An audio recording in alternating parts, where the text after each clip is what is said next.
Gallery వన్లో దాని విశేషాలు ఏంటో ఒక్కసారి చూద్దాం మనం. ఇక్కడైతే మొత్తం అంతా అలెగ్జాండర్ నుంచి మొదలుకొని ఎంట్రన్స్లో అయితే ఉంటుందని విన్నాను. నిజంగా అంతే అలాగే ఉంటుందా, అసలు చూడడానికి కనువిప్పుగా ఉంటుందో లేదైతే చూద్దాం మనం. ఇంకోండి, అలెగ్జాండర్ పంజాబే వచ్చాడంట ఫస్ట్. క్రీస్తుపూర్వం 326 సంవత్సరంలో మాసిడోనియా చక్రవర్తి అయిన అలెగ్జాండర్ మహాన్ తన ప్రపంచ విజయయాత్రలో భాగంగా అయితే భారతదేశానికి అయితే ప్రవేశించాడు. అతను అప్పట్లో పర్షియన్ సామ్రాజ్యాన్ని జయించి హిందూ కుష్ పర్వతాలను దాటి భారత ఉపఖండానికి అయితే చేరుకున్నాడంట. చేరుకొని ఎక్కడ ఫస్ట్ చేరుకున్నాడంటే తొలుత నదుల గుండా పంజాబ్ ప్రాంతంలోనే ప్రవేశించాడంట.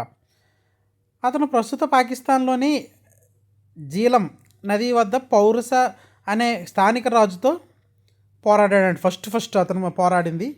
నెక్స్ట్ హైదాస్పస్ యుద్ధం, బ్యాటిల్ ఆఫ్ హైదాస్పస్ మనకు తెలిసిందే, మనం సోషల్ హిస్టరీలో చదువుకున్నాం. ఏమేమి యుద్ధాలు ఎప్పుడెప్పుడు జరిగినాయని క్లియర్గా అయితే ఇక్కడ రాసున్నాయి.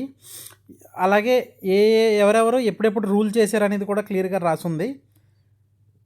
ఇంకా మనం చరిత్రలోకి వెళ్తే పోరస్ ధైర్యాన్ని గౌరవించిన అలెగ్జాండర్ అంటే అప్పుడులో అతను తిరిగి తన సామ్రాజ్యాన్ని పాలించేందుకు అనుమతించాడంట, మరియు స్నేహితుడిగా కూడా కొనసాగించాడంట. ఎవరిని అంటే అప్పుడులో అలెగ్జాండర్ ఎవరు వచ్చినా సరే భయపడి రాజ్యాన్ని ఇచ్చేసేవారు, ఇతను మాత్రమే పోరాడాడంట. దాన్ని మనం బ్యాటిల్ ఆఫ్ హైడాస్పస్ అనేది కూడా మనం హిస్టరీలో అయితే చదువుకున్నాం.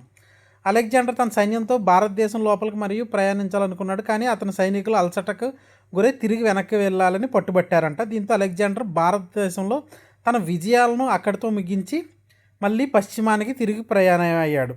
ఇది ఇక్కడ మొత్తం మన మొహంజదారో కల్చర్ కానీ, లేదంటే ఇండస్ వ్యాలీ సివిలైజేషన్, ఇదంతా రైజ్ ఆఫ్ బుద్ధిజం ఎప్పటి నుంచి, లేదంటే హరప్పన్ సివిలైజేషన్, ఇవన్నీ కూడా మనకి బాగా కళ్ళకు కట్టినట్టయితే చాలా చక్కగా చూపించారు.